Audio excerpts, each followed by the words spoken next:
Hi, everyone. Welcome to Dataiku Product Days. My name is Lauren Anderson, and I'm joined here with my colleague, who I'll let introduce himself. Hey, my name is Jean-Guillaume Appert. I'm part of the product management team at Dataiku.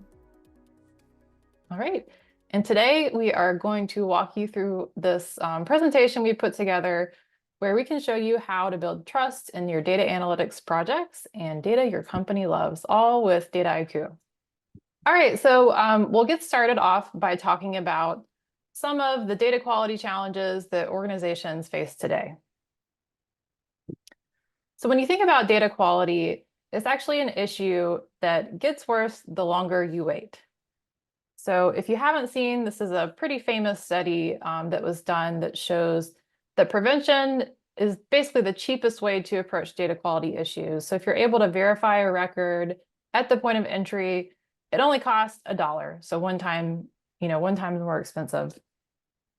But if you wait to the point where you have to actually correct it, so you're doing your cleansing, your deduplication, that actually costs 10 times more than if you just got it at the point of entry. So this is the correction cost. And then finally, when you get to the end, the point of failure, where you've missed the issue, it's gone into the business application, the machine learning model, down to the end, this is your point of failure and your failure costs. And it costs 100 times more than if you just fixed it initially. But all this was 20 years ago. This study is 20 years old, actually over 20 years old at this point. And so obviously we all know data quality is not a new issue. It's probably been around just as long as data has been around. But imagine today where we have cloud databases, where we have self-service analytics, where we have mature machine learning operations in different companies. You can easily imagine that this cost of failure, where data is just ubiquitous in how it's used, this is exponentially more expensive at this point. So if we could redo this study in 2024, we could easily see this costing 1,000 times more, 1,000 times more expensive or more after you get to the point of failure. So why Jean-Guillaume, is it still broken? So I can help you on that one. I mean, why it's still working? I mean, the reasons are quite similar, I would say. It's nothing new, as you said. I mean, 20 years ago, more than 20 years ago, we already had that kind of issue around data quality. But there are different themes that are part of it. The complexity of the data. So the way the data comes in is either in different sources, either in different formats, structure, unstructured. So all that complexity always is kind of a challenge when you want to unify it and when you want to leverage it. The second aspect is the velocity, so how much you can get the new data. And of course, the more we go, the more data has to be ingested. So it's also a problem on the data quality that you have to keep with the data coming in to make sure that everything needs to be up and ready at the time you need it. Ownership is always the thing that we see again and again in teams where, oh, who is responsible for this particular data set which was failing. So the idea is, okay, who is the data steward? Who are the person in charge of the pipeline that is building the data? It's definitely anytime a topic to find a responsible, just not to blame, but to fix it is also something not easy. And then you have the complexity of the tools. So the data ecosystem is full of a lot of tooling, vendors, solutions about everything to do just data quality, to do just ingestion, or to do part of it. So the challenge that we have here is that you have different variety of tools that you have to leverage, and you don't know on which one you want to rely on. And the last one, which is definitely related to the organization, is silos. So the silo on the fact that maybe IT is quite separated from the business, or different business teams are leveraging the same data, are generating data that they don't share. So at the end, they don't get the same result. So silos is definitely something that in terms of data, we need to fight. And that is definitely still a problem over there. So those problems are known, and we know that they are there and we have to fix it. But there is another aspect that we need to take into account in the data quality challenges. There is the rise of new technologies. So, and as you know, Dataiku is a universal AI platform. So we definitely see that the generative AI is coming more and more, and the data quality is also key for those applications. So the usage of data is expanding with generative AI, and the data quality becomes critical for all these models of the LLMs on the market to be more efficient. So what we see on those surveys is that the CIOs are definitely start to leverage in production or just explore generative AI. But again, the data quality aspect is a cornerstone of the success of the efficiency of the LLMs. If you don't have it, whatever prompt you will do or whatever request you will do to your data, it will be bad if the data quality is bad. So from that perspective, Lauren, what can you tell me? Yeah, well, there's a lot of issues, huh? Like across the Yeah. full end-to-end process, and it's only getting more expensive. It's only becoming more pressing as a challenge. And when you think about a lot of organizations, they're at this state, if you look at this image, it's a very cluttered library where you have maybe you have your data catalog, you put a lot of investments into things like your cloud databases. You have all this data that's sitting there, but you have an organization that is not really using the data in the way that it should be used. So maybe they can't find it. Maybe, you know, they're having challenges collaborating on building these data products. Maybe, you know, they just have a lack of trust in the data. So they're just not using it to make those good data-driven decisions that all data teams want the company to do, right?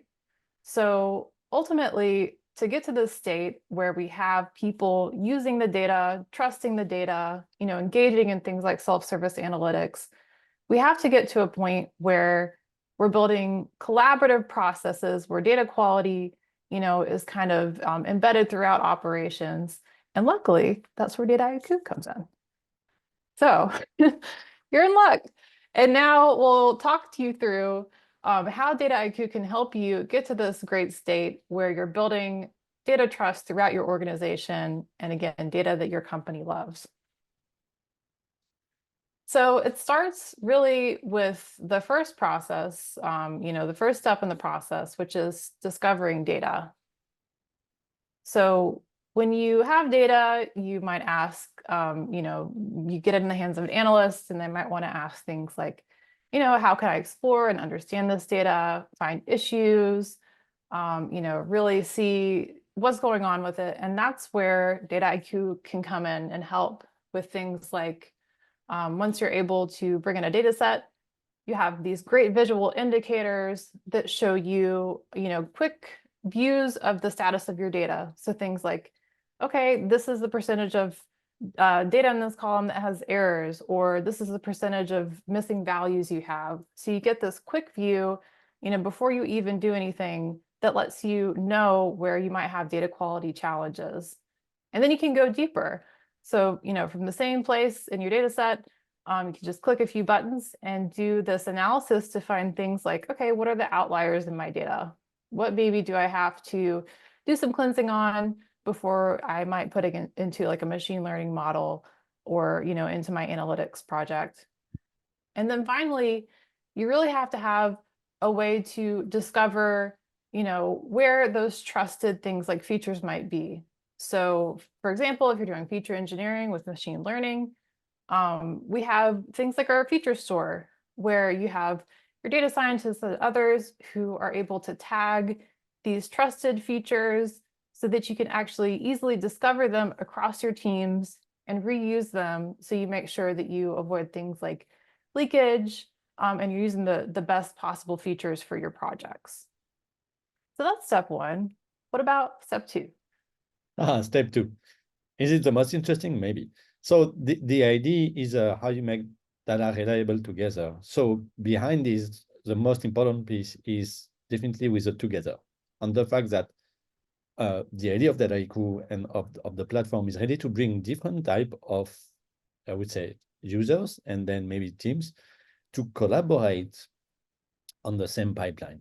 So to get the value and to get the knowledge of different type of users that could be low code, no code, or even coders, and to make them collaborate on what will bring the value and what will deliver the I would say the data product or the value that you can get out of the data. So there is definitely this flow that you can share, on which you can collaborate, that kind of the common grammar where everybody can talk the same language and build value together.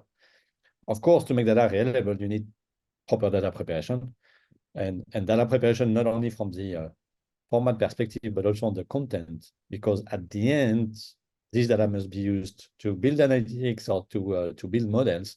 So it's more looking at the content and make sure that it's in the right way and it's the proper data quality aspect or perspective, so that it can be leveraged. So data preparation is also a key piece of Dataiku, where you have a lot of recipes that are again for non-coders or clickers, and also for coders with Python, R, and that kind of thing.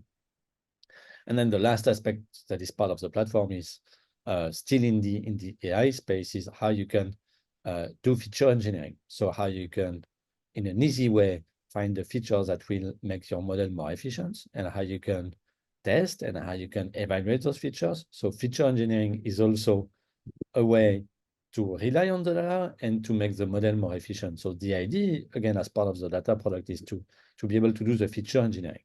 So this part is key, because it's the result of this that will make the rest of the pipeline quite efficient. Of course, what you have to do is, as soon as you have make it at the reasonable quality level, then the idea that you want to do is to check that it stays at this level. So how you can monitor the data quality, how you can make sure that what you have built is still at where you want it to be.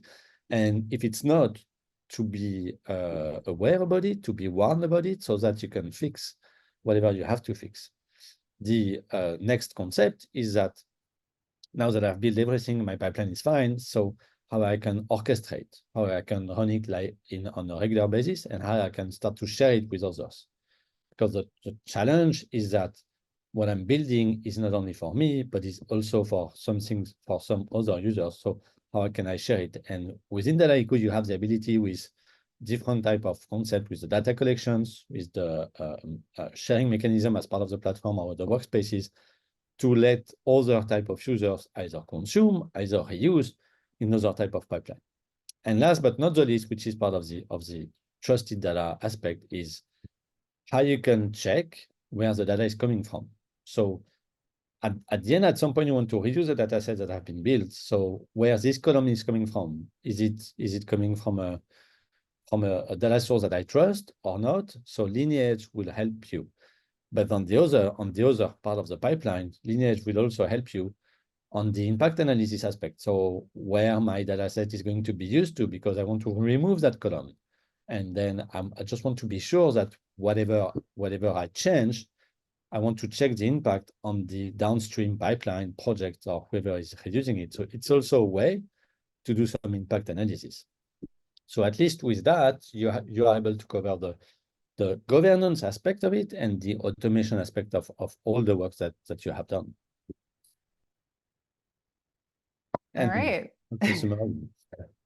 So yeah, I think we've talked about a lot. So we started out with some of the big challenges that we have with data quality, and understanding that if we can help get to this prevention, is going to be less impactful for us. We're going to spend less money trying to fix our issues.